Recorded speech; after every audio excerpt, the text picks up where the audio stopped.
નમસ્કાર મિત્રો, આજે આપણે ચેપ્ટર 11ના બીજા લેક્ચરની શરૂઆત કરીશું. આપણો પહેલો લેક્ચર જે હતો જે આપણને પ્રસ્તાવના અને થોડી ઘણી પ્રકાશની કણ સ્વરૂપની સ્વીકૃતિ તરફ આગળ લઈ જતો હતો. તરંગ સ્વરૂપની સ્વીકૃતિ તો આપણે 8મા ચેપ્ટરમાં લઈ લીધી હતી. દ્વૈત સ્વભાવ આપણે કીધેલો છે. પ્રકાશનો દ્વૈત એટલે પ્રકાશ બે સ્વરૂપે અસ્તિત્વ ધરાવી શકે, કણ અને તરંગ. તો આપણે અગાઉના લેક્ચરમાં તમે સૌથી પહેલાની પ્રસ્તાવના રૂપી શરૂઆત કરેલી હતી. યાદ જ હશે. પ્રસ્તાવના રૂપી એટલે કે અલગ અલગ વૈજ્ઞાનિકોએ કેવો પોતાનો આમાં ફાળો આપ્યો. ખાસ કરીને જે થોમ્સન નામના વૈજ્ઞાનિકની ઇલેક્ટ્રોનની શોધ વિશેની માહિતી. તદુપરાંત મિલિકાને જે ઇલેક્ટ્રોન પરના વીજભારની માહિતી આપી, ઇલેક્ટ્રોનનું દળ નક્કી થયું, E/m ગુણોત્તર જે હતો તેના ઉપરથી. આવી બધી આપણે અગાઉના લેક્ચરમાં ચર્ચા કરી ચૂક્યા છીએ. આજના લેક્ચરમાં આપણે વિદ્યાર્થી મિત્રો નવા પ્રશ્નની શરૂઆત કરીશું. અને આપણે નવો પ્રશ્ન એવો છે કે ધાતુ જે છે એ ધાતુમાંથી જે ક્વેશ્ચન ઇલેક્ટ્રોન જે બહાર આવવાની વાત આપણે હતી એ ધાતુઓનું, જે આપણી પાસે ધાતુઓ અવેલેબલ છે વિદ્યાર્થી મિત્રો, એ ધાતુઓનું જે ઇલેક્ટ્રોનને આપણે ઉત્સર્જન કરાવતા શીખડાવશું હમણાં તમને. એટલે ધાતુઓનું તાપમાન વધતા,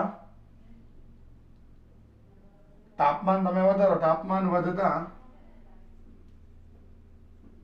બરાબર છે મિત્રો, શું થાય તો કે તાપમાન વધતા આપણે ઇલેક્ટ્રોનના ઉત્સર્જનને સમજાવો એટલે આપણે તાપમાનનું કી કાંઈ નહીં, ડાયરેક્ટ એવો જ ક્વેશ્ચન કહી દઈએ કે ધાતુમાંથી ઇલેક્ટ્રોનનું ઉત્સર્જન જે છે એ કઈ રીતના થાય સમજાવો. ધાતુમાંથી ઇલેક્ટ્રોનનું ઉત્સર્જન કઈ રીતે થાય, બરાબર છે. ધાતુમાંથી ઇલેક્ટ્રોનનું ઉત્સર્જન જે છે એ કઈ રીતે થાય સમજાવો, તથા વર્ક ફંક્શન અને તે એટલે વર્ક ફંક્શન કઈ બાબત પર આધાર રાખે છે, તે કઈ બાબત પર આધાર રાખે તે લખો. કઈ બાબત પર આધાર રાખે અથવા તો આધારિત છે.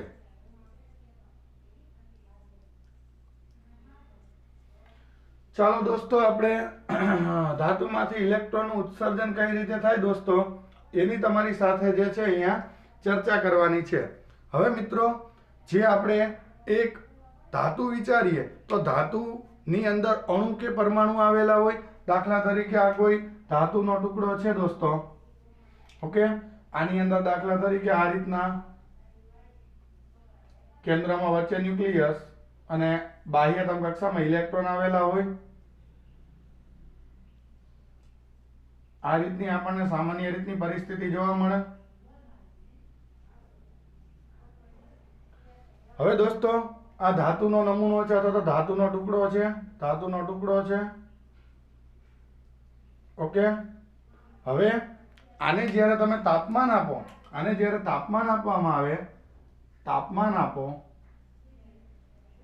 એટલે દોસ્તો આને ઓરડાના તાપમાને રાખો તો શું થાય તો કે તાપમાન આપવાથી આ જે પરમાણુઓ જે છે જેનો આ પદાર્થ બનેલો છે એના દોલનો જે થતા હોય, દોલનમાં વધારો થાય. ટૂંકમાં દોલિત જે છે અથવા તો જે દોલનની જે ઉર્જા જે છે એમાં વધારો થાય. અને આ પરમાણુ અથવા તો અણુના દોલનોના લીધે આ જે બાહ્યતમ કક્ષાનો ઇલેક્ટ્રોન જે છે એને ઉર્જા પ્રાપ્ય થાય એવી રીતના એ વર્તે. અને આ ઇલેક્ટ્રોનની બંધન ઉર્જા કરતા દોલનની ઉર્જા વધી જાય એટલે આ ઇલેક્ટ્રોન, બાહ્યતમ કક્ષાનો જે ઇલેક્ટ્રોન હોય એ શું થઈ જાય મિત્રો, ધાતુમાંથી મુક્ત થઈ જાય. અને ઇલેક્ટ્રોન જતો રહે એટલે જે પરમાણુ કે અણુનો પદાર્થ બનેલો છે એને એક ઇલેક્ટ્રોન જતો રહ્યો એવો મહેસૂસ થાય. એટલે એ પોતે કયા વીજભારની જેમ વર્તે, ધન આયનની જેમ વર્તે. તો આપણે પહેલા મુદ્દો એમ લખી શકીએ કે જ્યારે ધાતુના ટુકડાને તાપમાન આપવામાં આવે બરાબર છે ને? તમે જો તાપમાન આપો, તાપમાન આપવામાં આવે ત્યારે, જો આપણે એને તાપમાન આપ્યું, તાપમાન આપવામાં આવે ત્યારે પરમાણુના અથવા તો પરમાણુની દોલિત ગતિને લીધે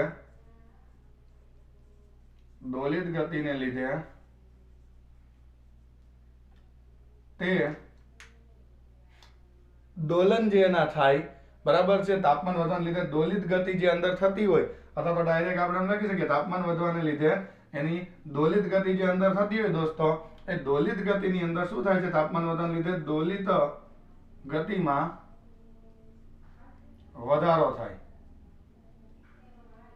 ઓકે, એની આ જે કંપનની અથવા તો દોલનની જે ગતિ જે છે, જેને આપણે કહીએ છીએ દોલિત ગતિ, એ દોલિત ગતિમાં દોસ્તો શું થશે? વધારો થતો જોવા મળશે. એટલે આ વધારે મોટા દોલનો કરશે. અને આ કારણથી શું તમને જોવા મળશે? તો કે આ કારણથી અંદરના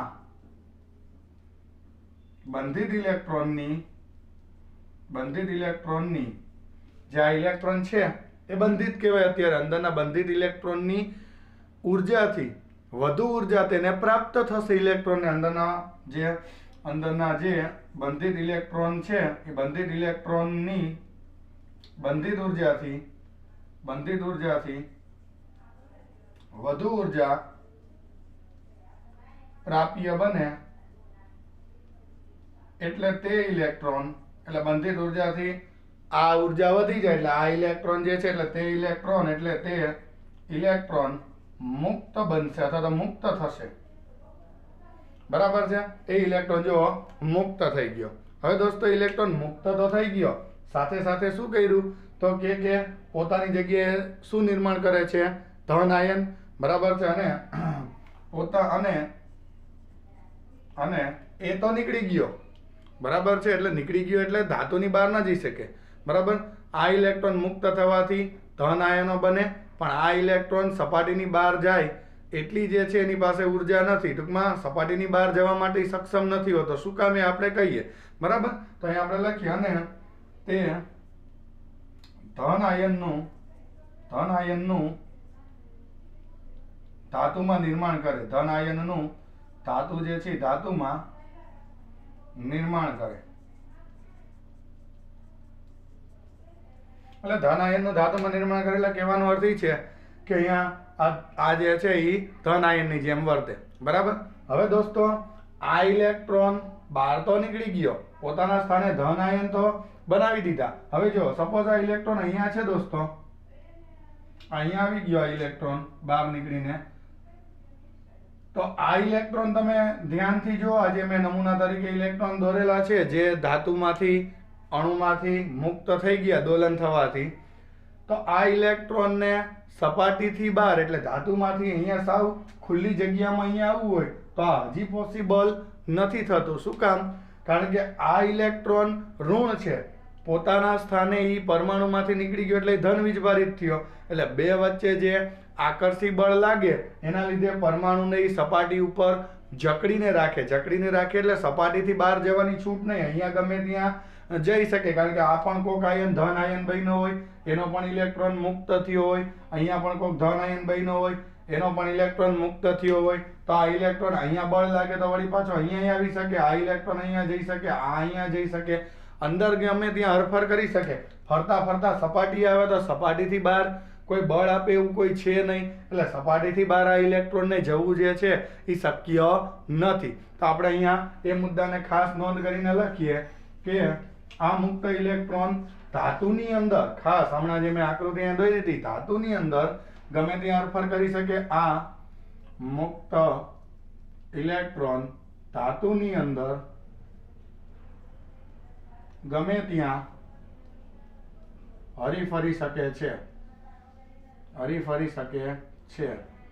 પરંતુ ક્યાં આવે એટલે એની વાત જે છે એ આગળ વધતી અટકી જાય. મતલબ કે એવું કયું સ્થાન એને પ્રાપ્ત થાય પછી એ બહાર ના આવી શકે, તો હું એમ લખી શકું પરંતુ તે જ્યારે સપાટીની નજીક આવે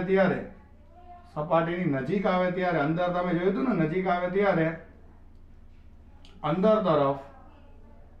તરફ જે પરમાણુ ધન આયનમાં રૂપાંતરિત થઈ ગયા છે, ઇલેક્ટ્રોન એને છોડીને જતો રહ્યો એટલે, પરંતુ જ્યારે તે સપાટીની નજીક આવે ત્યારે અંદર તરફના ધન આયનના લીધે શું લાગે? તો કે ધન આયનના લીધે લાગતા આકર્ષી બળ, એટલે એની ઉપર આકર્ષણથી ખેંચી રાખે ને, એટલે લાગતા આકર્ષી બળને લીધે દોસ્તો, આકર્ષી બળને લીધે તે ધાતુમાંથી બહાર નીકળી શકતો નથી, તે ધાતુમાંથી બહાર નીકળે નહીં. ઓકે, કહેવાનો અર્થ એના અંદર તરફ જે આયનોએ બળ આપ્યું, સપાટી સુધી આવી ગયો, અંદર ગમે ત્યાં હારી ફરી શકે, કોઈ સપાટી આવી જાય તો સપાટીની બહાર ઇલેક્ટ્રોનને જવાની છૂટ, તો કે ના, સામાન્ય રીતના આપણે આવી અવસ્થાના ઇલેક્ટ્રોનને મુક્ત ઇલેક્ટ્રોન કહેતા હતા. યાદ છે આગલા ચેપ્ટરોમાં કે આવા ઇલેક્ટ્રોન જે મુક્ત થઈ ગયા છે, પોતાની રીતે અંદર હરફર કરે છે, આવા ઇલેક્ટ્રોનને આપણે, તમને યાદ હશે, નામ આપ્યું હતું મુક્ત ઇલેક્ટ્રોન. બરાબર છે? તો આ મિત્ર મુક્ત ઇલેક્ટ્રોન અંદર હરવા ફરવા માટે સક્ષમ છે, અંદર અને ફરવાની છૂટ છે, પણ દોસ્તો આ ઇલેક્ટ્રોનને ક્યાંય બહાર નીકળવાની કોઈ છૂટ આપશે નહીં. બહાર નીકળવાની છૂટ આપશે નહીં એટલે દોસ્તો એને સપાટીમાંથી જે છે એ બહાર જે આવવું હોય, આ રીતના જે ઇલેક્ટ્રોન અહીંયા આવી ગયા છે, આ રીતના આ ધાતુનો નમૂનો છે, તો આ ધાતુના નમૂનામાંથી આ રીતના પોતાના સ્થાને ઇલેક્ટ્રોન નીકળી જાય. પોતે પેલા પરમાણુ તટસ્થ જ હોય, જેટલા ઇલેક્ટ્રોન એટલા જ પ્રોટોન, એટલે પોતે તટસ્થ હોય, પણ એકાદો ઇલેક્ટ્રોન આમાંથી મુક્ત થઈ જાય એટલે પોતે ધન વીજભારિત બન્યા. હવે ઈ જે ઇલેક્ટ્રોન છે અંદર ગમે ત્યાં હરતા ફરતા હોય, પણ અહીંયાથી આમ આવવું હોય, આ બ્લુ કલરની બાઉન્ડ્રીને બહાર નીકળવું હોય, તો હું એમ નથી કહેતો કે ક્યારેય શક્ય જ નથી. અત્યારે શું છે, અત્યારે ઇલેક્ટ્રોનને અંદર તરફ બળ જે ધન આયન દ્વારા લાગે છે, જો આ રહ્યો ધન આયન, એના દ્વારા બળ લાગે છે, તો ધન આયન એના ઉપર બળ આપે તો સ્વાભાવિક છે ને કે ધન આયન પ્રત્યે ખેંચાયેલો રહે, એટલે એને બહાર નીકળવા માટે કોઈક બળ લાગે તો દોસ્તો એ બહાર આવી શકે. અત્યારે ના આવે, એટલે મેં લખ્યું કે તે જ્યારે સપાટીની નજીક આવે, આ સપાટીની નજીક આવી ગયો દોસ્તો, ત્યારે અંદર તરફના ધન આયનના, બધા ધન આયનની જેમ વર્તે, એના તરફ લાગતા આકર્ષી બળના લીધે, જે આકર્ષી બળ લગાડે એના લીધે તે ધાતુમાંથી બહાર નીકળે નહીં. પરંતુ હું ખાસ એમ લખું છું, પરંતુ જો તેને, એટલે આ આપણો જે ઇલેક્ટ્રોન છે ને, જો તેને, એટલે ઇલેક્ટ્રોનની વાત કરું છું, જો તેને કોઈક બાહ્ય બળ, એટલે આની ઉપર કોઈક આ રીતનું આ બાહ્ય બળ, પરંતુ જો તેને કોઈક બાહ્ય બળ અસર કરે અને તે અંદર તરફ લાગતા બળને, અંદર તરફ લાગતા બળ જે છે એનાથી ઉપરિયામણ હોય, એમ ખાલી અસર કરે એમ નહીં. બરાબર છે?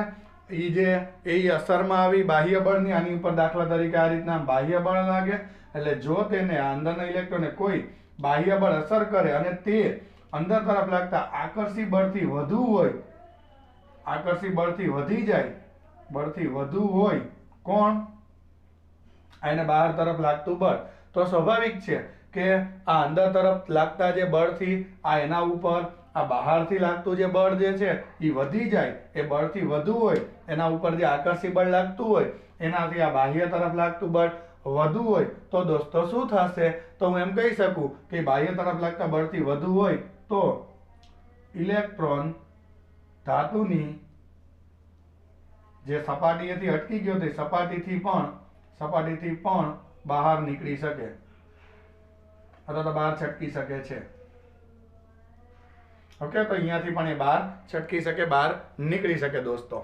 હવે દોસ્તો, તો આની માટે થઈ અને તમારે જે છે એ ખાસ બળ, એટલે બીજા શબ્દોમાં એમ કહી શકાય કે એને કંઈક આપણે ઉર્જા આપીએ છીએ, જે અંદર તરફ બળની જે ઉર્જા હોય એટલી જ તમે એને બહારથી ઉર્જા આપો તો એ ઇઝીલી બહાર આવી જાય. બરાબર છે? અંદર તરફ એના ઉપર બળ લાગે એટલે એ બળથી જે સંગ્રહિત હોય, જે જકડાયેલો, એ બળ રૂપી કંઈક ઉર્જાથી જોડાયેલો હોય. અંદર તરફ આપણે કેમ કહીએ છીએ કે પેલા ઇલેક્ટ્રોન કેમ બંધિત હતો, તો આપણે એમ કહીએ છીએ કે એની કાંઈક બંધન ઉર્જા હોય, અંદર બળ લાગે, એના ઉપરથી જકડાયેલો હોય અને એને આપણે કહીએ છીએ એની બંધન ઉર્જા. પછી દોલનોના લીધે એ બંધન ઉર્જાથી વધુ ઉર્જા મળી તો મુક્ત થયો. હવે આ આકર્ષણના લીધે સપાટીએથી ખેંચાયેલો રહે છે, એટલે એ કાંઈક ઉર્જાથી જોડાયેલો છે, એટલી જ તમે બાહ્ય પરિબળ વડે ઉર્જા આપો તો એ બહાર નીકળી શકે. તો મારો ક્વેશ્ચન જો અહીંયા એ છે કે ઉત્સર્જન જે છે એ સમજાવવાનું છે આપણે કઈ રીતે થાય.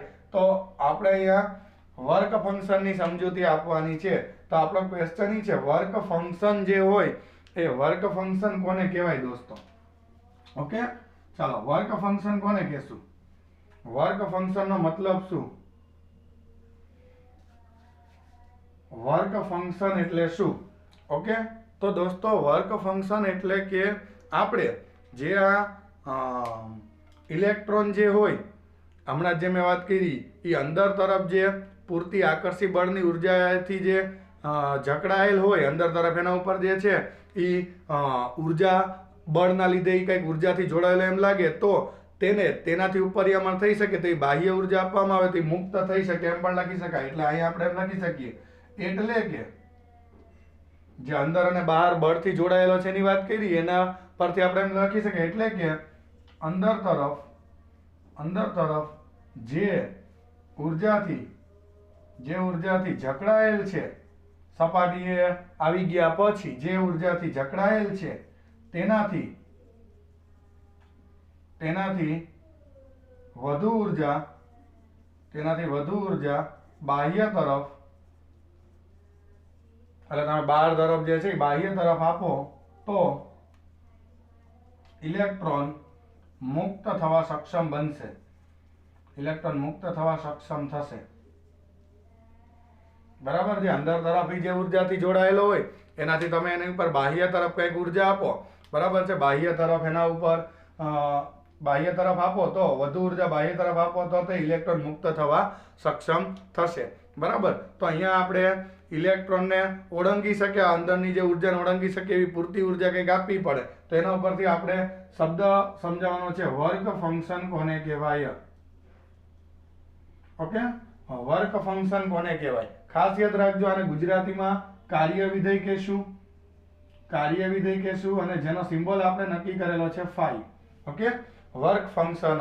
તો જો ખાસ વર્ક ફંક્શન એટલે શું? કોઈ પૂછે કે વર્ક ફંક્શન એટલે શું, વ્યાખ્યા આપણને પૂછે તો એને ખાસ તમારે ઉત્તર આપવાનો છે કે આ જે ધાતુ જે હોય એ ધાતુમાંથી ઇલેક્ટ્રોન સપાટીએ તો આવી ગયો, અહીંયાથી એને બહાર નીકળવું હોય, સપાટીએથી એને બહાર જવું છે, અંદર નથી રહેવું, તો તમારે કંઈક તો ઉર્જા ભોગવવી જ પડશે ને કંઈક તો બહારથી ઉર્જા આપવી જ પડશે.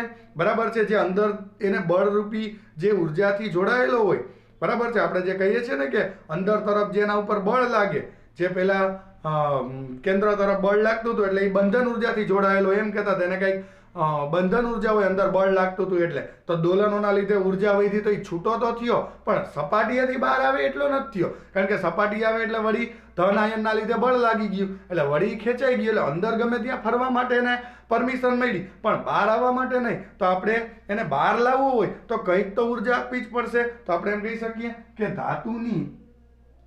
ધાતુની સપાટીમાંથી ઇલેક્ટ્રોનના ઉત્સર્જન માટે તેને કંઈક લઘુત્તમ ઉર્જા, એટલે અમુક તો મિનિમમ ઉર્જા તો આપવી જ પડે, કંઈક લઘુત્તમ ઉર્જા તો આપવી જ પડે. બરાબર. એમનો મફતમાં બહાર નહીં આવે, કંઈક લઘુત્તમમાં લઘુત્તમ, મિનિમમમાં મિનિમમ એટલી તો આપવી જ પડશે. કંઈક લઘુત્તમ ઉર્જા તો આપવી જ પડે. પછી ઈ જે મૂલ્ય હોય એનાથી વધુ આપો તો એને વાંધો નથી, પણ એટલી તો દેવાની જ. આપણે એમ નથી કહેતા કે ભાઈ પાસ થવું હોય તો મિનિમમ આટલા તો માર્ક લાવવાના, ભાઈ વધુ લાવો તો એનો મતલબ એમ નથી હાલ ભાઈ તું ન હાલ, 100 માંથી 35 લાવો ને તો જ પાસ, 40 લાવો જ ન હાલ, એવું ન હોય. એવું જ આમાં કે ભાઈ બહાર આવવા માટે દરેક ધાતુને ઇલેક્ટ્રોનને નક્કી હોય કે ભાઈ મારે જે છે ને 2 એવી ઉર્જા છે. બરાબર છે. ઓલું નથી કહેતા આઈપીએલમાં ખેલાડીઓ હોય તો એમ કે મારી બેઝ પ્રાઇઝ આટલી, મિનિમમ આટલા તો મને તમારે આપવાના જ. પછી જેને મારામાં વધારે જે છે ગુણ દેખાતા હોય અને વધારે પૈસાથી મને ખરીદ્યો તો વાંધો નથી, મારે મિનિમમ અહીંયાથી તો મારી જે છે એ શરૂઆત થશે જ. એમ ઇલેક્ટ્રોને એમ કહે કે મારે ધાતુમાંથી બહાર આવવું હોય તો મિનિમમ મને આટલી તો ઉર્જા આપવાની જ. એ ઉર્જા જે આપવી પડે લઘુત્તમ એટલી તો ઉર્જા તો આપવી જ પડી, મિનિમમ છે. આપણે એમ કહેતા કે ખેલાડીઓ આટલા તો મિનિમમમાં લેવાનો જ, નકર નહીં. એનાથી ઓછા તો શક્ય નથી, વધુ શક્ય. એમ ધાતુની સપાટીમાંથી ઇલેક્ટ્રોનને તમારે ઉત્સર્જન કરાવવું હોય તો એ ઉત્સર્જન માટે તેને કંઈક લઘુત્તમ ઉર્જા તો આપવી જ પડે. બરાબર છે. લઘુત્તમ એટલે એવું નહીં, મેં તમને જેમ કીધું એમ કે સાહેબ તો -2 EV આપી દે ચાલે, એમ નહીં. દરેક ધાતુએ ફિક્સ કર્યું હોય. જેમ IPLમાં કેમ દરેક ખેલાડીનું ફિક્સ હોય કે ભાઈ હું 1 કરોડમાં જે છે એ મેચ રમીશ, બરાબર છે, મારે મિનિમમ 1 કરોડ તો જોશે. પછી કોકને ટીમને એ સારો લાગે તો કહેશે ભાઈ મારે આ જોઈ છે, એને હું 2 કરોડ આપીશ, કોક કે હું 3 કરોડ આપીશ. એવી રીતના પછી એની બોલી લાગે. એમ ધાતુમાં ઇલેક્ટ્રોને એની અંદરના આકર્ષી બળથી જે જોડાયેલો હોય, એની જે અંદર તરફ જે બળની જે ઉર્જાથી બંધાયેલો હોય, એનાથી તમારે બહાર તરફ કાઢવા માટે એ જે અંદરથી જોડાયેલો એટલી તો આપવી જ પડશે. અને એ જે લઘુત્તમમાં લઘુત્તમ એટલી ઉર્જા એને બહાર કાઢવા માટે આપો, જે મિનિમમ ઉર્જા આપો, બરાબર છે, એ ઉર્જાથી ખાલી બહાર આવી જાય, બરાબર છે. પછી કાંઈ ન કરે તો કાંઈ નહીં, ખાલી બહાર તો આવી જાય, બરાબર છે. તો એ ઉર્જા તમારે એને ખાલી બહાર કાઢવા માટે જેટલી પોસિબલ છે કે ભાઈ આટલી તો દેવાની છે. દાખલા તરીકે કોઈ એક ધાતુ છે એમ કે મારે 3 EV ઉર્જા આપો મને કોઈક રીતે, તો જ હું બહાર આવીશ ઇલેક્ટ્રોન, તો 3 EV તો દેવી જ પડે. જાજી દો તો કોઈ વાંધો નથી. એટલે એ જે લઘુત્તમમાં લઘુત્તમ ઉર્જા, દાખલા તરીકે મેં ધાતુનું ઉદાહરણ આપ્યું કે 3 EV ઉર્જા જોઈ છે, તો એ 3 EV ઉર્જાને મિત્રો એની કઈ ઉર્જા કહેવાય, અથવા તો એનું શું કહેવાય, વર્ક ફંક્શન.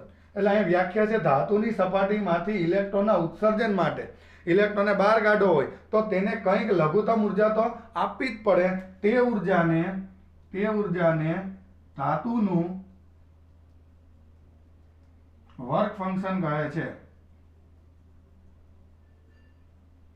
બરાબર. જે મિનિમમ ઉર્જા તો આપવી જ પડે ત્યારે જે બહાર આવે, અને જે ઉર્જા તમે આપો ને એ બહાર આવે, બરાબર છે. દરેક માટે અલગ અલગ હોય. તો આપણે એટલે જ પ્રશ્ન પૂછ્યો છે તે કઈ બાબત પર આધાર રાખે. એટલે બધી જ ધાતુને શું એક સરખી જ ઉર્જાથી ઇલેક્ટ્રોન, મતલબ કે વર્ક ફંક્શન બધા માટે સરખું જ હોય એવું નથી. દરેક ધાતુને અલગ અલગ હોય. કારણ કે આ વર્ક ફંક્શનનો આધાર કોની ઉપર છે મિત્રો, તો કે વર્ક ફંક્શનનો આધાર, આનો આધાર દોસ્તો પહેલી બાબત છે ધાતુના પ્રકાર ઉપર છે. ધાતુના પ્રકાર મિત્રો, ધાતુના પ્રકાર એટલે એલ્યુમિનિયમ હોય તો મિત્રો જે છે એટલે આપણે લખી શકીએ ધાતુની જાત પર, સિમ્પલ એમ, ધાતુની જાત પર. દાખલા તરીકે એલ્યુમિનિયમ હોય તો કેમ IPLમાં દરેક ખેલાડીની અલગ અલગ પ્રાઇસ હોય, કોહલીની અલગ હોય, પછી રોહિત શર્માની અલગ હોય, બરાબર છે. એવી રીતના જે બધા ખેલાડીઓ એની પોતપોતાની રીતના પ્રાઇસ હોય, એટલી પ્રાઇસથી તો તમારે એને લઈ જ લેવો પડે અથવા તો વધુ આપવા પડે. એમ આ ધાતુઓ પોતે હોય એને એવી જ રીતના હોય કે ઇલેક્ટ્રોનને બહાર કાઢવો હોય તો અમુક તો ઉર્જા આપવી જ પડે. પછી વધુ આપો તો કોઈ વાંધો નથી, પણ એટલી તો ઉર્જા આપવી જ પડે જેને નક્કી કરી હોય. બેઝ ઉર્જા, બેઝ પ્રાઇસ આપણે કેમ IPLમાં કહીએ છીએ આની, એમ આની કાંઈક લઘુત્તમ તો ઉર્જા જે છે એ હોવી જ જોઈએ એની પાસે. તો એ લઘુત્તમ ઉર્જા જે મિનિમમ તો તમારે દેવાની છે ને એટલી તો દેવી જ પડે, ત્યારે એ બહાર આવે. એ જે ઉર્જા આપવી પડે એને વર્ક ફંક્શન કહેવાય. અને વર્ક ફંક્શન તાંબુ, પછી એલ્યુમિનિયમ, એવી રીતના ધાતુઓ બદલે એમ બદલે. એટલે પહેલું જ મેં શું લખ્યું, ધાતુની જાત ઉપર. અને જે તમે સપાટીએથી ઇલેક્ટ્રોનને બહાર કાઢો છો કેવી સપાટી છે એના પ્રકાર ઉપર આધાર રાખે, બરાબર છે. એટલે આપણે બીજો એનો આધાર લખી શકીએ સપાટીના પ્રકાર પર.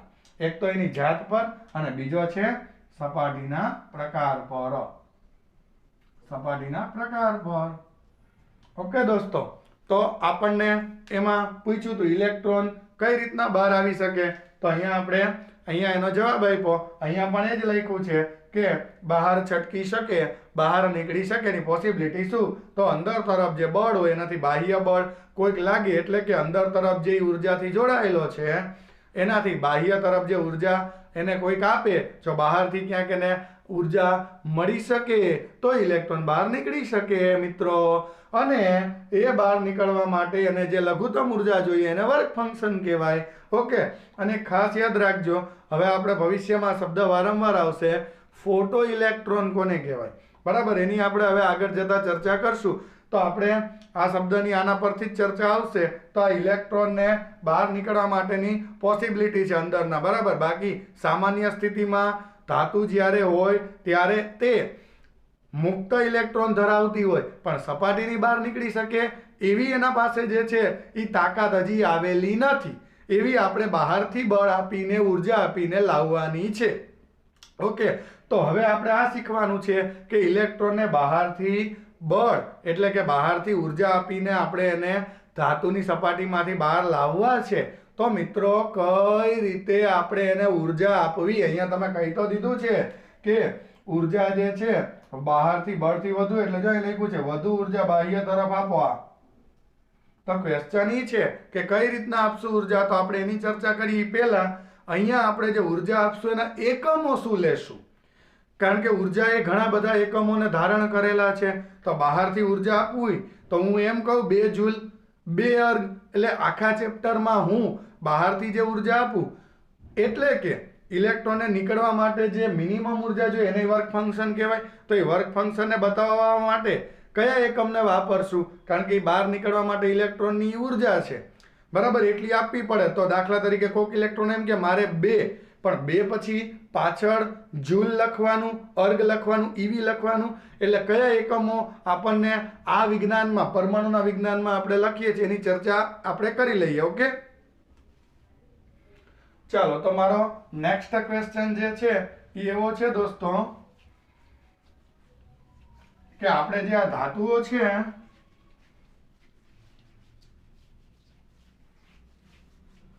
આ વર્ક ફંક્શન એટલે લઘુત્તમ ઉર્જાની જે જરૂર પડે તો એ વર્ક ફંક્શન એટલે ઉર્જા જ છે ધાતુમાંથી ઇલેક્ટ્રોનને બહાર કાઢવા માટે ઉર્જા આપવી પડી ઉર્જા છે.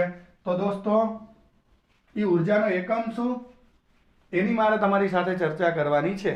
ઓકે, એટલે કે પરમાણુ અને ન્યુક્લિયસનું જે આ વિજ્ઞાન છે દોસ્તો, એ પરમાણુ અને ન્યુક્લિયસના વિજ્ઞાનમાં ઉર્જાના એકમો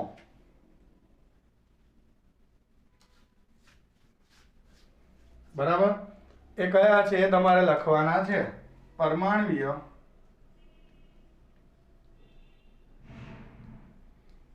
અને ન્યુક્લિયસ વિજ્ઞાનમાં ઉર્જાના એકમ વિશે સમજૂતી આપો.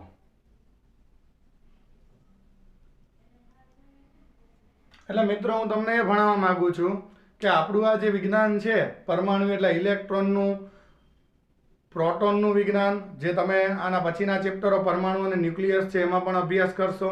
તો કયા એકમની વારંવાર આપણે જરૂર પડશે આ વિજ્ઞાનમાં? ઉર્જાની વાત આવે, જો અહીંયા જ ઉર્જાની મેં વાત કીધી હતી કે વર્ક ફંક્શન એટલે ધાતુમાંથી ઇલેક્ટ્રોનને બહાર લાવવા માટે મિનિમમ ઉર્જા, જેને કાર્ય વિધેય કહેવાય. ઓકે, તો એ મિનિમમ ઉર્જા એટલે એની પાછળ એકમ કયો લખીએ? તો હવે યાદ રાખજો ખાસ કે પરમાણ્વીય જે વિજ્ઞાન છે દોસ્તો, આ પરમાણ્વીય અને ન્યુક્લિયરનું જે આ વિજ્ઞાન જે છે આમાં ઉર્જાનો એકમ જે છે પરમાણ્વીય અને ન્યુક્લિયર વિજ્ઞાનમાં એ લોકોએ નક્કી કરેલો છે પરમાણ્વીય અને ન્યુક્લિયરનું જે આખું શાસ્ત્ર જે છે એ ન્યુક્લિયર અથવા તો ન્યુક્લિયસ વિજ્ઞાનમાં આપણે બધાએ ઉર્જાનો જે છે વિજ્ઞાનમાં ઉર્જાનો જે એકમ જે છે ઉર્જાનો એકમ ઈવી, ખાસ યાદ રાખજો. ઈવી એટલે ઇલેક્ટ્રોન વોલ્ટ, ઇલેક્ટ્રોન વોલ્ટ છે. એટલે આ જે વિજ્ઞાન જે છે પરમાણુનું ન્યુક્લિયસનું મિત્રો, એમાં આપણે ઉર્જાના એકમ તરીકે ઇલેક્ટ્રોન વોલ્ટ જે લેશું. ખરેખર 1 ઇલેક્ટ્રોન વોલ્ટ એટલે કેટલી ઉર્જા, મતલબ મિત્રો એની વ્યાખ્યા શું, બરાબર છે? તો જુઓ, આ ઉર્જા એટલે કેટલી ઉર્જા સાથે ઇલેક્ટ્રોન હોય એવી આપણે કેવી હોય તેની વ્યાખ્યા આપણે કેવી હોય, કોની આપણે વ્યાખ્યા કેવી છે મિત્રો? 1 ઇલેક્ટ્રોન વોલ્ટ, બરાબર છે? તો મિત્રો તમારે એની વ્યાખ્યા કેવી હોય તો તમે સિમ્પલ એમ કહી શકો કે જ્યારે તમારી પાસે મિત્રો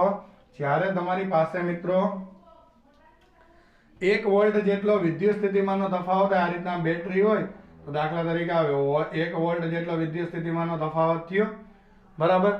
આમાંથી ઇલેક્ટ્રોન ઉર્જા મેળવીને ગતિ કરે, પરિપથમાં પ્રવાહનું નિર્માણ કરે, એવી આપણને વાત ખબર છે ને કે બેટરી હોય એ બેટરીમાં જેટલા વોલ્ટેજ હોય એમાંથી ઇલેક્ટ્રોન નીકળે અને એને ઉર્જા મળે. તો આવી જ્યારે પરિસ્થિતિ હોય, તફાવત 1 વોલ્ટનો હોય અને ઇલેક્ટ્રોન નીકળે ત્યારે એની પાસે જેટલી ઉર્જા હોય ને 1 વોલ્ટના તફાવત હેઠળથી ઇલેક્ટ્રોન પ્રવેગિત થયો એટલે અહીંયાથી વધારે વેગ સાથે છૂટો થયો હોય, એ 1 વોલ્ટના વિદ્યુત સ્થિતિમાનના તફાવત હેઠળથી પ્રવેગિત થયેલા ઇલેક્ટ્રોનની જે ઉર્જા હોય 1 વોલ્ટના વિદ્યુત જે આપણે વિદ્યુત સ્થિતિમાનના તફાવત એટલે પીડી પણ કહીએ છીએ 1 વોલ્ટના વિદ્યુત સ્થિતિમાનના તફાવત હેઠળ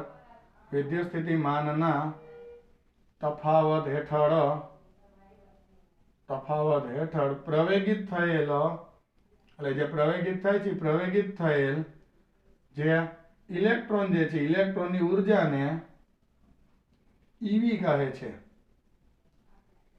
ઓકે, ઇલેક્ટ્રોનની જે ઉર્જા મળે દોસ્તો એને ઈવી કહેવાય. હવે આ એકમ આપણે ન્યુક્લિયર વિજ્ઞાનમાં એટલે કે જે આ ધાતુમાંથી ઇલેક્ટ્રોનને બહાર નીકળવા માટે જે તમે વર્ક ફંક્શન કીધું હતું લઘુત્તમ ઉર્જા, તો આપણે શું કહેશું કાંઈ ને 1 ઈવી જોશે કાં 2 ઈવી જોશે, એવી કંઈક ઈવીમાં જોશે, એવી આપણે અહીંયા વાતો કરીશું. ઓકે, હવે ખાસ બાબત એ છે કે આ ઉર્જાને 1 ઈવી અથવા તો ઇલેક્ટ્રોન વોલ્ટ કહે છે, તો એનો જૂલ સાથે શું સંબંધ, તો આપણે અહીંયા કહેશું કે 1 ઈવી બરાબર, ખાસ યાદ રાખજો, 1.6 ગુણ્યા 10⁻19 જૂલ. આ 1 ઈવી અને દોસ્તો જે જૂલ જે છે એ જૂલ સાથેનો સંબંધ છે. 1 જૂલને કરતા બનાવો તો આને છેદમાં જવા દો, તથા 1 જૂલ બરાબર અને આના છેદમાં જવા દો એટલે 1 ભાગ્યા 1.6. આમ તો આખી કિંમત છે 1.602 છે આખી કિંમત તો. ઓકે, આને આના છેદમાં જવા દો એટલે એની કિંમત મળે તો તમને જવાબ આવશે 6.24 ગુણ્યા 10⁻28 ઈવી, સોરી 18 અને ઈવી એમના એમ. ઓકે, તો દોસ્તો આ ખાસ એકમ આ યાદ રાખજો. આપણે આની બહુ ઓછી જરૂર પડે, આ આવડે એટલે, જો કે આ તો બનાવતા આવડવાનો જ છે, એમાં તો કોઈ આપણે દિક્કત મહેસૂસ થવાની નથી. ઓકે, હવે જે મેં અહીંયા વર્ક ફંક્શન લખ્યા હતા એના હું તમને અમુક મૂલ્ય કહું. આપણે રકમમાં આપેલા જ હોય દાખલો ગણીએ ત્યારે, તેમ છતાંય હું તમને અમુક મૂલ્ય યાદ કરીને લખાવ. તો મિત્રો અહીંયા જે છે એ હું ધાતુનું નામ લખું છું કે ભાઈ આ ધાતુએ કેટલી મિનિમમ ઉર્જા નક્કી કરી છે એમાંથી ઇલેક્ટ્રોનને બહાર બોલાવવો હોય તો, અને અહીંયા હું લખું છું એનું વર્ક ફંક્શન. ઓકે, તો અહીંયા ધાતુ જે છે દાખલા તરીકે CS બરાબર, તો આમાંથી તમારે ઇલેક્ટ્રોનને બહાર બોલાવવો હોય તો 2.14 બધી જ ઉર્જા ઈવીમાં જોઈએ, આટલી તો મિનિમમ જોઈએ જ ઉર્જા એમ. તે સિવાય ઇલેક્ટ્રોન બહાર ના આવે, આનાથી તો એને વધારે આપો તો ચાલે, ઓછી નહીં ચાલે. એ જ રીતના પોટેશિયમ 2.40 બરાબર છે. એ જ રીતના પછી સોડિયમ હોય તો મિત્રો સોડિયમ માટે જે છે એ તમારે મિનિમમ ઉર્જા તમારે આપવી પડે 2.75.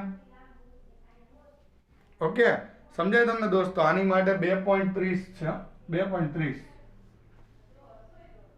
અને સોડિયમ માટે 2.75. આવી રીતના જે છે એ સૌથી આમ આગળ વધતા જાવ, નિકલ નામની ધાતુ આવે તો એને પાછી પ્રાઇસ એની નક્કી કરી છે 5.15. એમાંથી ઇલેક્ટ્રોન બહાર આવવો હોય તો કે મને તમારે 5.15 થી વધારે ઉર્જા આપો અથવા તો આટલી આપો ત્યારે આવે. તો આ બધા અલગ અલગ ધાતુના હું તમને જે કહેતો હતો એ મુજબ અલગ અલગ વર્ક ફંક્શનની કિંમત છે. ઓકે દોસ્તો, તો અહીંયા આપણે ઈવી એકમની સમજૂતી આપીની ક્યાં વપરાય તો કે જો આ રહ્યું આ ઈવી એકમ કે ભાઈ સોડિયમ કે 2.75 ઈવી ઉર્જા આપો તો જ ઇલેક્ટ્રોનને બહાર આવવા દઈએ, નિકલ કે 5.15 આપો. આવી રીતના બધી જ ધાતુઓ અલગ અલગ ઉર્જા સાથે પોતે ઇલેક્ટ્રોનને બહાર જે છે એ મોકલવા માટે સક્ષમ હોય, પણ એટલી તો ઉર્જા આપવી જ પડે, જેને એનું કહેશું વર્ક ફંક્શન. તો આ બધા એના શું થઈ ગયા? વર્ક ફંક્શન થઈ ગયા. ઓકે, ચાલો હવે આપણે મિત્રો આ પરથી હવે ઇલેક્ટ્રોનને ઉર્જા કઈ રીતના આપવી, આટલી ઉર્જા આપો ત્યારે બહાર આવી ખબર પડી ગઈ. તો આ ઉર્જા આપવાની રીતો કેટલી છે એ પ્રમાણેના પ્રકાર પડેલા છે. તો કઈ કઈ રીતે આપણે ધાતુમાંથી ઇલેક્ટ્રોન બહાર કાઢી શકીએ એના આપણે પ્રકારની સમજૂતી લેશું. ઓકે દોસ્તો, ચાલો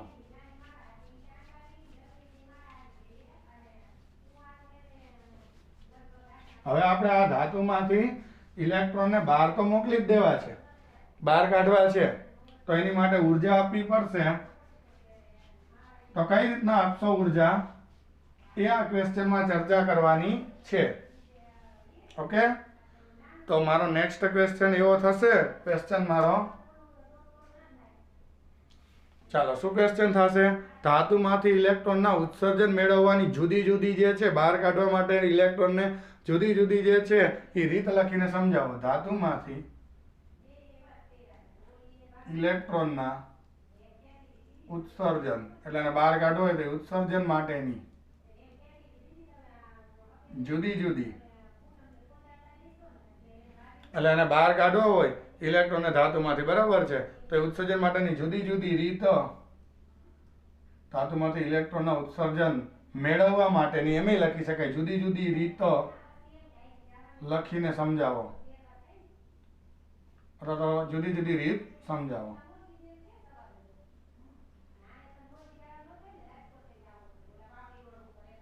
ઓકે દોસ્તો, ધાતુમાંથી ઇલેક્ટ્રોનના ઉત્સર્જન માટે આપણે અલગ અલગ કેટલી રીતે ઇલેક્ટ્રોન ઉત્સર્જન કરી શકીએ એની આપણે વાત અહીંયા કરવાની છે. ચાલો, તો સૌથી પહેલું ઉત્સર્જનનો પહેલો પ્રકાર આવે છે જેનું નામ છે મિત્રો તાપીય ઉત્સર્જન. ઓકે, કયું ઉત્સર્જન છે? તાપીય અથવા તો ઉષ્માજનિત ઉત્સર્જન. તાપીય અથવા ઉષ્માજનિત ઉત્સર્જન. ઉષ્માજનિત ઉત્સર્જન. આ કોને કહેવાય મિત્રો? તાપીય અથવા તો ઉષ્માજનિત ઉત્સર્જન એટલે શું મિત્રો? આજ મારે તમને સમજાવવાનું છે. તો જુઓ, તમારે બલ્બ હોય, બરાબર છે, એને તમે બલ્બ જે હોય એમાં ફિલામેન્ટ આવે, જોયું ને તમે? ફિલામેન્ટ એ ધાતુનો બનેલો છે એવું તમે લઈ શકો. અત્યારે એ ફિલામેન્ટને તમે ઉષ્મા એટલે કે પ્રવાહ પસાર કરો એટલે એમાં જૂલ ઉષ્મા ઉત્પન્ન થઈ, ગરમ થાય. તો એ ગરમ થયો મિત્રો, તો એનો મતલબ એને મેં ઉર્જા આપી. ઉર્જા આપી તો એમાંથી ઇલેક્ટ્રોન જે છે ને બહાર આવવા માટે બાહ્ય ઉર્જા જે મળી ગઈ. તો બાહ્ય ઉર્જા મળે અને જે એની ધાતુનો પ્રકાર હોય એ પ્રમાણેની એને ઉર્જાની જે જરૂર હોય એટલી ઉર્જા મળી જાય તો ઇલેક્ટ્રોન બહાર આવી જાય. તો આ રીતના ઇલેક્ટ્રોન જે બહાર આવે ગરમ થવાથી, ધાતુ ગરમ થવાથી ઇલેક્ટ્રોન બહાર આવે એટલે એને કહેવાય તાપીય ઉત્સર્જન. બરાબર, ધાતુને ટૂંકમાં કોઈક રીતના ગરમ કરવાની, ઉષ્મા, એને ઉષ્મા સ્વરૂપે ઉર્જા દઈને ઇલેક્ટ્રોનને બહાર બોલાવો. બરાબર છે, અંદરની જે ઉર્જા છે એટલી જ ઉર્જા બહાર તરફ તમે ઉષ્મા સ્વરૂપથી જે છે બહારથી ઉષ્માની રીતે તમે એને આપો તો એવા ઉત્સર્જનને કહેવાય. બરાબર છે, તાપીય અથવા તો ઉષ્માજનિત ઉત્સર્જન. તો હું એવી વ્યાખ્યા લખી શકું, ધાતુના જેમાંથી આપણે ઉત્સર્જન મેળવવાનું છે, બરાબર છે, એ ધાતુના અથવા તો ધાતુઓને યોગ્ય, બરાબર, જે આપણી ધાતુ જે છે દોસ્તો, એ ધાતુઓને તમારે શું કરવાનું? તો કે યોગ્ય રીતે શું બનાવી નાખવાનો? ફિલામેન્ટ. યોગ્ય રીતે ફિલામેન્ટ માંથી, બરાબર છે, ધાતુઓને યોગ્ય રીતે ફિલામેન્ટ એટલે કે ધાતુઓને યોગ્ય રીતના ફિલામેન્ટ બનાવી નાખવાનો. એટલે આપણે ડાયરેક્ટ આ કાઉન્સમાં લખીને લખી શકીએ ધાતુને યોગ્ય રીતે, એટલે ટૂંકમાં ફિલામેન્ટમાંથી એમ યોગ્ય રીતના. પણ આપણે શું કરવાનું? ધાતુઓને ફિલામેન્ટ બનાવીને ગરમ કરવાની છે. એટલે એમ લખી શકીએ ધાતુને યોગ્ય રીતે ગરમ કરવાથી, યોગ્ય એટલે કઈ રીતના એ મેં તમને સમજાવી દીધું, ફિલામેન્ટ કરીને કે એમ. બરાબર, એ યોગ્ય રીતના તમે એને શું કરો? ગરમ કરો. ગરમ કરવાથી મુક્ત ઇલેક્ટ્રોન જે છે, મુક્ત ઇલેક્ટ્રોન અંદરના જે રખડતા ભટકતા હોય એ મુક્ત ઇલેક્ટ્રોનને પૂરતી, અંદરના એ મુક્ત ઇલેક્ટ્રોન છે મિત્રો, એને પૂરતી તાપીય ઉર્જા આપવામાં આવે. એટલે અંદરથી એને બહાર આવવા માટે જે ઉર્જા જોઈએ છે એટલી તમે એને પ્રોવાઈડ કરો. યોગ્ય ઇલેક્ટ્રોનને પૂરતી તાપીય ઉર્જા આપવાથી તેનું શું થઈ જાય મિત્રો? પછી તાપીય ઉર્જા આપવાથી અંદર એને ઉર્જા મળે એટલે મિત્રો શું થઈ જાય? તો કે તે ધાતુમાંથી બહાર નીકળે છે, તે ધાતુમાંથી બહાર નીકળે છે અને એને મિત્રો શું કહે છે? તે ધાતુમાંથી બહાર નીકળે છે. બરાબર છે, તે ધાતુમાંથી બહાર નીકળે છે અને આ રીતે થતા ઇલેક્ટ્રોનના ઉત્સર્જનને આ રીતના જે ઇલેક્ટ્રોન ઉત્સર્જન થાય, આ રીતના થતા ઇલેક્ટ્રોનના ઉત્સર્જનને તાપીય ઉત્સર્જન કહે છે. કયું ઉત્સર્જન કહે છે? તાપીય ઉત્સર્જન કહે છે. ઓકે, આ પહેલું ઉત્સર્જન. ધાતુમાંથી ઇલેક્ટ્રોન બહાર લાવવા હોય તો કોઈક રીતના એને યોગ્ય રીતના ગરમ કરો તમે. બરાબર છે, ફિલામેન્ટ કરી અને એમાંથી પ્રવાહ વહેડાવો તો એને તમે જે છે એ શું કર્યો કહેવાય? ગરમ કર્યો કહેવાય. તમે એનો ફિલામેન્ટ બનાવીને એમાંથી પ્રવાહ વહેડાવો તો સ્વાભાવિક છે કે એને ઉર્જા મળે છે, બહાર નીકળશે. ઓકે, તો આ પહેલી રીત છે દોસ્તો કે એને બહાર કાઢવાની, બરાબર છે. અને ટીવીની ટ્યુબમાં આ રીતના જ ઇલેક્ટ્રોન બહાર આવે, બરાબર છે. ટીવીની ટ્યુબમાં ઇલેક્ટ્રોન ઉત્સર્જન આ રીતના થાય, ડાયોડ આગળ જતા આવશે, એમાં પણ આ રીતના જ થાય, ડાયોડ, ટ્રાયોડ, ટીવી ટ્યુબ, આ રીતના જ ઇલેક્ટ્રોન ઉત્સર્જન થાય ડાયોડ, ટીવી ટ્યુબમાં, બરાબર છે. આ બધામાં તમે જુઓ તો ડાયોડ, ટીવી ટ્યુબમાં ઇલેક્ટ્રોનનું ઉત્સર્જન આ રીતે જ થતું હોય છે, ઉત્સર્જન આ રીતે જ થાય. ઓકે, તો મિત્રો આ મેં તમને પહેલું ઉત્સર્જન ભણાવ્યું જેનું નામ હતું તાપીય ઉત્સર્જન. હવે દોસ્તો ઇલેક્ટ્રોનને ટૂંકમાં ગરમ કરીને બહાર કાઢો તો એ તાપીય ઉત્સર્જન, પહેલી રીત. ઓકે, હવે બીજું ઉત્સર્જન છે, બીજી રીત જે છે એનું નામ છે ક્ષેત્રીય અથવા તો ફિલ્ડ, બરાબર છે. બીજું ઉત્સર્જન જે છે ફિલ્ડ, ક્ષેત્રીય ઉત્સર્જન. ઓકે, ચાલો આને શું કહેવાય? તો જો જે ધાતુ જે હોય મિત્રો આ રીતના, આ એનો નમૂનો છે, અહીંયા ઇલેક્ટ્રોન આમ અંદર તરફ બળથી જોડાયેલા છે. હવે તમે અહીંયા દાખલા તરીકે એક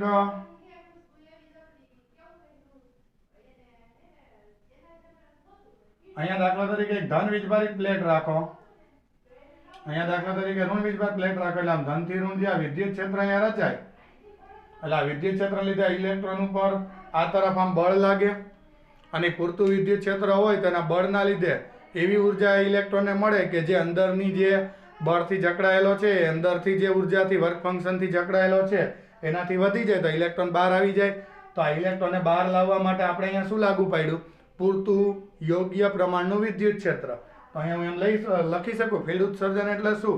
તો કે ધાતુ પર આશરે આ લગભગ જે આ વિદ્યુત ક્ષેત્ર તમે લાગુ પાડ્યું ને એ 10⁸ વોલ્ટ પ્રતિ મીટરના ક્રમનું હોય, બરાબર. બીજા ચેપ્ટરમાં V બરાબર EDO એકમ ભણ્યા ને, E બરાબર V/D એટલે એનો એકમ વોલ્ટ પ્રતિ મીટર લખાય, જ્યાં લખ્યો છે. કયા ક્રમનું વિદ્યુત ક્ષેત્ર અહીંયા આને આપવાનું? તો કે ધાતુ પર આશરે એટલે આ ધાતુ છે એની ઉપર તમે આશરે 10⁸ વોલ્ટ પ્રતિ મીટરના ક્રમનું, બરાબર છે. જો આ 10⁸ વોલ્ટ પ્રતિ મીટરના ક્રમનું તમે શું લાગુ પાડ્યું? તો કે 10⁸ વોલ્ટ પ્રતિ મીટરના ક્રમનું વિદ્યુત ક્ષેત્ર લાગુ પાડવાથી જો અહીંયા મેં લાગુ કરી જ દીધું છે. આ તમે આકૃતિ જુઓ, બરાબર છે. તમારે જે છે એ આ આકૃતિ ને જોઈ અને એમ કહી શકાય કે લાગુ પાડવાથી ઇલેક્ટ્રોન આ વિદ્યુત ક્ષેત્રની અસર હેઠળ તેમાંથી જે છે એ બહાર ઉત્સર્જન પામે છે, અને આ રીતના ઇલેક્ટ્રોનના ઉત્સર્જન ફિલ્ડ ઉત્સર્જન કહે છે. લાગુ પાડવાથી ઇલેક્ટ્રોન આ વિદ્યુત ક્ષેત્રની અસરના લીધે જે અસર જે છે અસરના લીધે ધાતુમાંથી બહાર તરફ ઉત્સર્જન પામે છે. એટલે ધાતુમાંથી આ રીતના બહાર નીકળી જાય, ધાતુમાંથી બહાર તરફ ઉત્સર્જન પામે છે, અને આ રીતે થતા ઇલેક્ટ્રોનના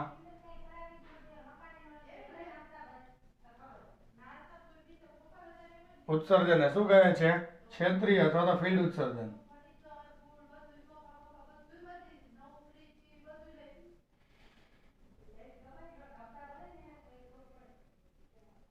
ઓકે, આને ફિલ્ડ અથવા તો ક્ષેત્રીય ઉત્સર્જન કહેવાય. ઓકે દોસ્તો, ચાલો આગળ વાતમાં વધારીએ. હવે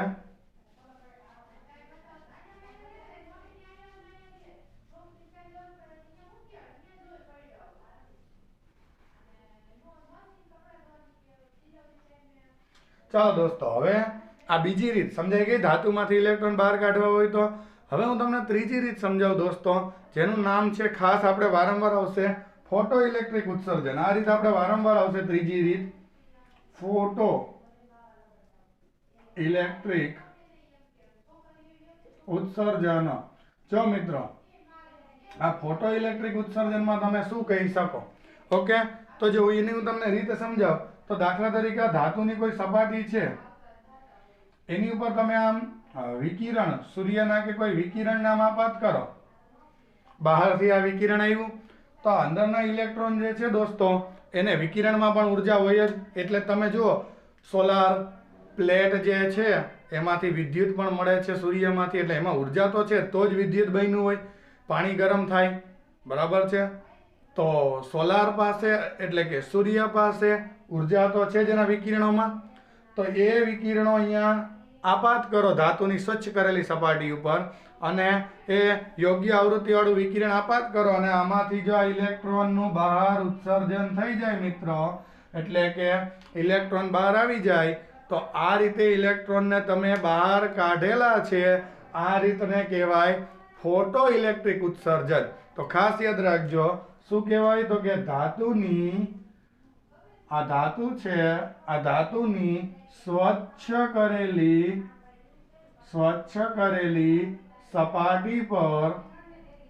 સપાટી પર જ્યારે આપણે જો સ્વચ્છ કરેલી સપાટી પર જ્યારે, ખાસ યાદ રાખજો યોગ્ય ગમે તેવા વિકિરણો ન હાલે, યોગ્ય આવૃત્તિ વાળું, બરાબર, આ ખાસ શબ્દ યાદ રાખવાનો, યોગ્ય આવૃત્તિ વાળું વિકિરણ તમે શું કરો, આપાત કરો, તો એ વિકિરણ આપાત કરવાથી, જો આ યોગ્ય આવૃત્તિ વાળું વિકિરણ આપાત કર્યું દોસ્તો, એ વિકિરણને તમે આપાત કરો યોગ્ય આવૃત્તિ વાળું, તો યોગ્ય આવૃત્તિ વાળું વિકિરણ આપાત કરવાથી તેમાં રહેલા ઇલેક્ટ્રોનને ઉર્જા મળે, અને તે ધાતુમાંથી ઉત્સર્જન થાય, જો બહાર નીકળ્યા ધાતુમાંથી ઉત્સર્જન પામે છે. આ રીતના ધાતુમાંથી બહાર નીકળે, ધાતુમાંથી ઉત્સર્જન પામે, અને દોસ્તો આ રીતે ધાતુમાંથી થતા ઇલેક્ટ્રોનના ઉત્સર્જનને ફોટો ઇલેક્ટ્રિક ઉત્સર્જન કહે છે. આ ઉત્સર્જનને શું કહેવાય દોસ્તો, આ રીતના ધાતુમાંથી થતા ઇલેક્ટ્રોનના ઉત્સર્જનને શું કહે છે, આ રીતે ધાતુમાંથી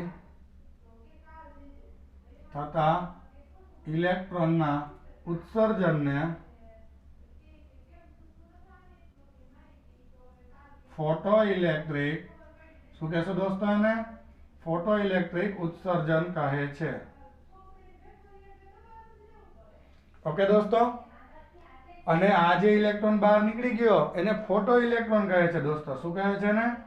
ફોટો ઇલેક્ટ્રોન કહે છે. અને દોસ્તો શું કહે છે? ફોટો ઇલેક્ટ્રોન કહે છે. જે ઇલેક્ટ્રોન બહાર નીકળી ગયો દોસ્તો, બરાબર છે, એ દોસ્તો ઇલેક્ટ્રોનને આપણે કોના નામે ઓળખશું? ફોટો ઇલેક્ટ્રોન દોસ્તો. અને લાસ્ટમાં છેલ્લી રીત આ ખાસ યાદ રાખજો, ફોટો ઇલેક્ટ્રોન કહેવાય. જે ઇલેક્ટ્રોન બહાર આવ્યો ને એ આ રીતના યોગ્ય રીતના વિકિરણને આપાત કર્યું એટલે ઇલેક્ટ્રોનને બહાર આવવાનો મોકો મળ્યો. તો મિત્રો એ ઇલેક્ટ્રોન જે બહાર આવ્યો એનું આપણે નામ આપેલું છે ફોટો ઇલેક્ટ્રોન. અને સૌથી છેલ્લું ચોથું ઉત્સર્જન છે જેને આપણે ગૌણ ઉત્સર્જન પણ કહીએ છીએ.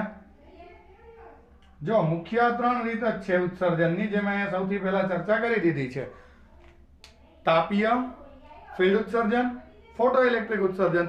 ગૌણ ઉત્સર્જનમાં શું હોય કે યોગ્ય ઉર્જાવાળા ઇલેક્ટ્રોનને તમે ધાતુની સપાટી સાથે ટકરાવો, બરાબર છે, ધાતુની સપાટી પર અથડાય, આ રીતના આમ હોય. દાખલા તરીકે બહારથી આમ યોગ્ય ઉર્જાવાળો ઇલેક્ટ્રોન અહીં ભટકાય, પોતાની ઉર્જાને આપી દે, અંદરના ઇલેક્ટ્રોનને એ બહાર કાઢી દે, બરાબર છે. તો ઇલેક્ટ્રોન એમાંથી એ રીતના બહાર આવે તો એવા ઉત્સર્જનને કહેવાય ગૌણ ઉત્સર્જન. કે યોગ્ય ઉર્જા ધરાવતો ઇલેક્ટ્રોન ધાતુની જે સપાટી જે છે એ ધાતુની સપાટી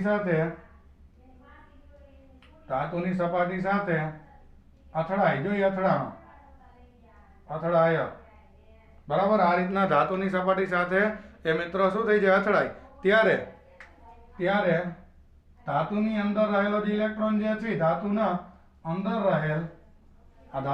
રહેલ જે છે આ દેખાણો, એ ધાતુની અંદર રહેલ મુક્ત ઇલેક્ટ્રોનને થોડી ઉર્જા આપી દે. પોતાની પાસે તો ભરપૂર છે જ, પોતે તો દાન કરી શકે એમ છે, ભટકાયેલે થોડી ઉર્જા આપી દે અને ઇલેક્ટ્રોન ધાતુમાંથી મુક્ત થાય, બરાબર છે. તો તેને કયું ઉત્સર્જન કહેવાય? આ રીતના ધાતુમાંથી જો ઇલેક્ટ્રોન બહાર આવી જાય દોસ્તો તો આપણે આવા ઉત્સર્જનને જે છે એ દોસ્તો કયા નામે ઓળખી શકીએ? આ રીતના તમે એને ઉર્જા આપો, ધાતુમાંથી ઇલેક્ટ્રોન બહાર આવવા સક્ષમ બની ગયો. Okay, done. બહાર કાઢવાનો જ છે ઇલેક્ટ્રોનને. તો આ રીતના જો ઇલેક્ટ્રોન મિત્રો બહાર આવી જાય તો આ થઈ ગયું ગૌણ ઉત્સર્જન.